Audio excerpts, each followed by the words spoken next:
Every baddie has had to have a narcissist. Maybe what if the whole point of that narcissistic man, that avoidant, emotionally unavailable man who stressed, impressed you and wild and played games with you and was dusty and crusty, maybe the entire point of narcissists is to wake up people to their own divinity, to their own power, and get them out of toxic systems in general. They have had to have an experience with a narcissist that was so bad that they finally said enough with rage, in many cases, righteous anger. They said enough. I am not tolerating this anymore. This is insulting my soul. I am out. And not only am I out, I will do the healing that is necessary to never repeat this pattern again and never pick this kind of a man again. I've had 2 of these in my life.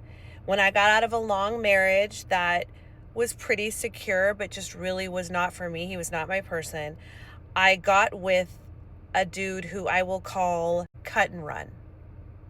Cut and Run had a long-standing pattern of not being emotionally available, but he had this manipulative technique that he had mastered of activating an abandonment wound. So Cut and Run would be talking to me throughout the night. I would go out with my girlfriends or I would go do something and I would be texting him and I would say to him, hey, do you want to come join us? Why don't you come hang out with us? Like, we're having so much fun. We're at this restaurant at this time. And Cut and Run would say, okay, yeah, I'll head over. I'll be over there, whenever, 7. He comes over at 7, talks to us for a little bit, and then all of a sudden his demeanor changes. He starts to get really irritated about something. And then before you know it, he has cut and run. He has left the premises. And me being shocked and confused as to why he leaves, I'm texting him going, where are you? What's happening? And he's giving me the silent treatment. He's not speaking to me. He's stonewalling me. And he stonewalls me until the next day after he's left, caused abject confusion, triggered my abandonment wound, and then left me for 12 hours to marinate in that emotion of abandonment. When I finally do connect with him, he says, you're lucky that I even stayed as long as I did. I should have left way early after your behavior last night. Completely gaslights me into a whole new reality that I somehow caused him to leave. And he would do this over and over again because he liked the power of seeing me, a woman who he felt like was out of his league. He wanted to activate my abandonment wound to set me off, to leave me in a vulnerable state so that he could feel like he had the upper hand and power and control over me. So that was extremely toxic. Then, instead of healing, I jump into the arms of a man who on our first date, recognized that he was not emotionally engaged in what we were talking about. I could sense right away, my spidey senses, my unhealed inner child could sense that this man was emotionally unavailable. And so what I did in my unhealed state, coming straight out of a relationship with Cut and Run, was I can get him to love me. I can get him to choose me. And so that whole date, I asked him questions about himself. I filled all the empty spaces of his avoidance with my conversation and my delightful personality. And then I entered a year-long relationship with this man. And not only would he not touch emotions with a 10-foot pole, when I would show any sort of emotion that wasn't excitement about him or a numbed state of homeostasis, which is how he emotionally lived his life, if I showed any sort of emotion or I brought up things that I would like to see him do or ways that, I could feel safer if he would do certain things, he would automatically turn it into, you're too much, you're high maintenance, you're chaotic, I just need peace. He was very secretive about his phone. There were times where he would go hours on end without speaking to me.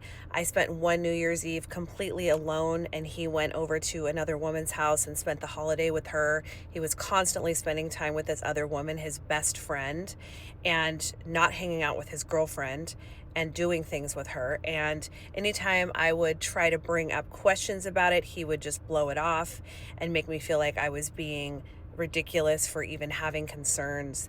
There was definite gaslighting going on. My intuition was telling me something was up, but I was trying to play nonchalant too and match his energy. But matching energy with a narcissistic person will always bite you in the ass in the end, because they just want you to stay quiet, stay easy, so that they can garner the supply that they need from you and continue in all of their other endeavors of garnering supply. It's never about an emotional connection with you. He also used the silent treatment as a tactic to punish me for bringing up emotions or for causing too much chaos, as he called it. He would stop speaking to me for days on end. And then towards the end, he started doing reverse discards, which means he makes it so insufferable that you end up having to break up with him. Or he would just discard me outright and started just breaking up with me. And then he would come back and try to hoover me back in and love bomb me so that I would get back in the relationship with him. And the cycle would begin again anew over and over again. And this happened towards the end because he could feel that I was losing interest, that he did not have me under his control. And so he was using abandonment and triggering my abandonment wound with discards to get me under control. So the point of explaining all of this to you is to let you know that I had to go through those two relationships, cut and run, and we'll call the latter that I just explained in depth burn run. How about that? Cut and run and burn run, my two narcissists.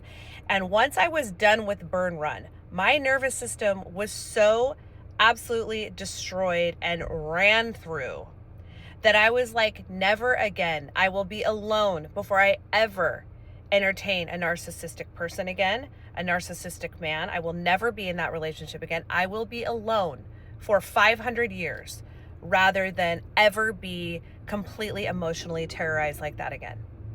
And I healed, and within a very short amount of time, subsequent to my healing, I met my soulmate, and now I'm happily, joyfully, and incandescently happily married to my soulmate, who's an amazing man, who's safe, who's the opposite of all of that nonsense.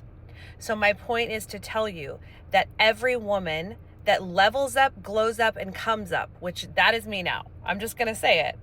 I leveled up so much from those narcissists, and my come up is in my amazing relationship, and my level up is that all of the relationships around me now are healthy. I got rid of all the narcissistic friends. I distanced myself from narcissistic family members because I recognized it now. Because of cut run and burn run, I recognized what narcissism is, what it looks like in all of its forms, all of the different manipulative tactics that are used within the confines of those relationships. And now I could recognize it from 100 yards away. And I said, no more. So that is the value of a narcissist. Every baddie has to have a relationship or two or three with a narcissist to understand the converse of what she wants. She knows now to a T distinctly what she does not want because of those long, horrible relationships with the narcissist. And now she can say, I want the converse now. I want the opposite of that.